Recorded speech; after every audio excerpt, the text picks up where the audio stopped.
So hello welcome friends. आपण CPCमध्ये section number आपल्याला जो अडचण येते सेक्शन नंबर 37 समजण्यासाठी.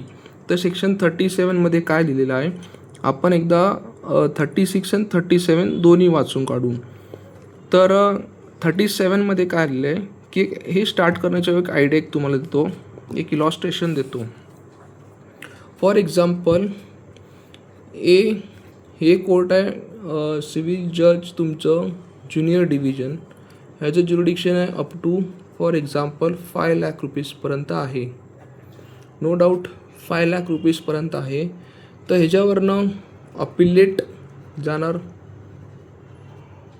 ऑब्वियसली डिस्ट्रिक्ट कोर्टामध्ये जाईल, अपिलेट कोर्टामध्ये जाईल अपील, राईट. तर हे जे अपिलेट कोर्टामध्ये सुद्धा हे court of first instance court आहे, ते सुद्धा इन्क्लूड होईल.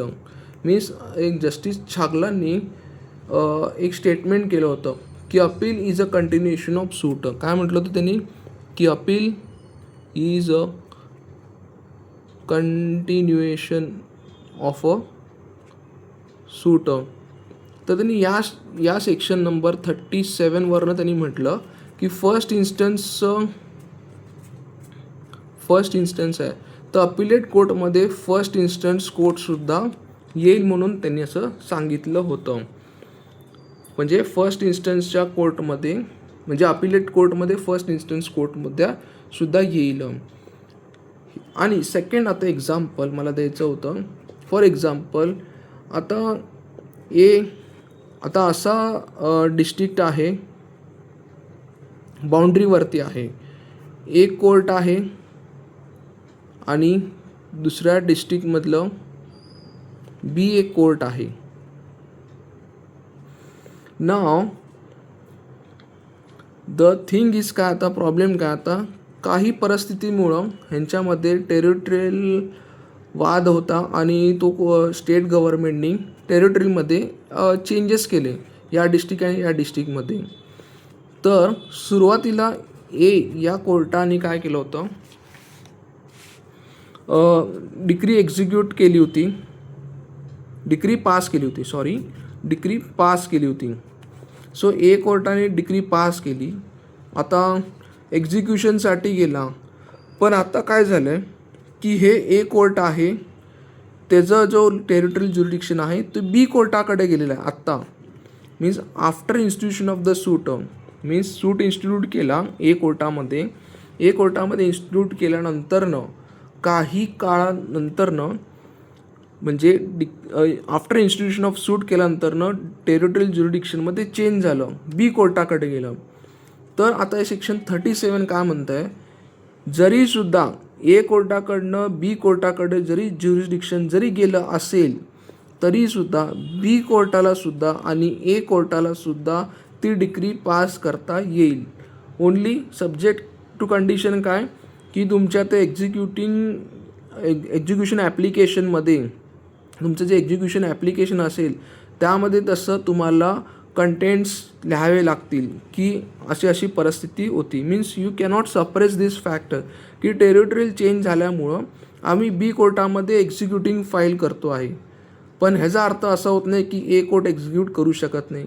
किंवा एक अनदर एक्झाम्पल असं घ्या की फॉर एक्झाम्पल कोर्ट होतं, त्यांनी कोर्ट इन्स्टिट्यूट सूट केल्यानंतरनं डिक्री पास झाली आणि मीन व्हाईल बिफोर एक्झिक्युशन दाखल करायच्या अगोदर ह्या कोर्टाचं जे ज्युरिडिक्शन आहे ते सीज झालं, कंप्लीट म्हणजे एंड झालं.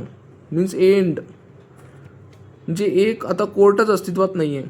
आता जिथं या कॉज ऑफ ॲक्शनसाठी, फॉर एक्झाम्पल एखाद्या कॉज ऑफ ॲक्शनसाठी तुम्ही सूट हे आता फॉर एक्झाम्पल डी कोर्टामध्ये तुम्ही इन्स्टिट्यूट करू शकता. या कॉज ऑफ ॲक्शनसाठी तुम्ही डी कोर्टात जर आता सेम कॉज ऑफ ॲक्शनसाठी डी कोर्टामध्ये तुम्ही सूट दाखल करू शकत असाल तर त्याच कोर्टामध्ये तुम्ही एक्झिक्युशन ऑफ अ डिक्रीचं सुद्धा करू शकता. Means D court also will execute that decree.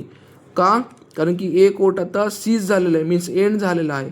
तर बी कोर्टामध्ये तुम्ही आता एक्झिक्यूट करू शकता कारण की तिथं सूट तुम्ही दाखल व्यवस्थित करू शकता. तर आपण ह्याच्याकडे जाऊ, सेक्शन 37कडे जाऊ. आता सेक्शन 37 काय म्हणते बघा. The expression court which pass a decree words to that effect shall in relation to execution of decree unless anything repugnant to the subject context or deemed to include. आता deemed to include म्हटलं बघा त्यांनी. Where the decree executed has been so pass in exercise of appellate jurisdiction includes the court of first instance. Means appellate ज्युडिक्शनमध्ये court of first instance हे include केलं जाईल, हे असा अर्थ निघतो. आता second B, where court of first instance is cease to exist. म्हणजे आपल्या केसमध्ये हे येतं, हे सीज झाले, एंड झालेलं आहे. Court of first instance has cease to exist or to have jurisdiction to execute it. Cease, jurisdiction पण सीज झालेलं आहे. The court which if the suit wherein the decree was passed was instituted at the time of making the application for execution of decree would have a jurisdiction to try such a suit. ते सूट try करण्याचा अधिकार असेल ते executing कोर्टाला, तिथं सुद्धा तुम्ही काय करू शकता, सूट दाखल करू, एक्झिक्युशन दाखल करू शकता. The court of first instance does not cease to have a jurisdiction to execute decree merely on a ground of that after institution of the suit. म्हणजे आपल्या मागच्या एक्झाम्पलमध्ये सूट इन्स्टिट्यूट झाल्यानंतर after institution of suit where in the decree was pass after passing decree any area has been transferred from jurisdiction of that court to another mean jurisdiction of any other court but every such a case other court shall have jurisdiction. Other court म्हणजे आताचं आपलं हे नवीन बीकवाला court. Other court shall have a jurisdiction to execute the decree if at the time of making an application for execution of decree it would have a jurisdiction to try the said suit. means तर आपण असं लिहू शकतो की old and the new court means both court can execute it. दोन्ही सुद्धा court काय करू शकतात, डिक्री एक्झिक्यूट करू शकता. Both court can execute such a decree. तर ही एक कन्सेप्ट आहे. So old and both new court can execute such a decree.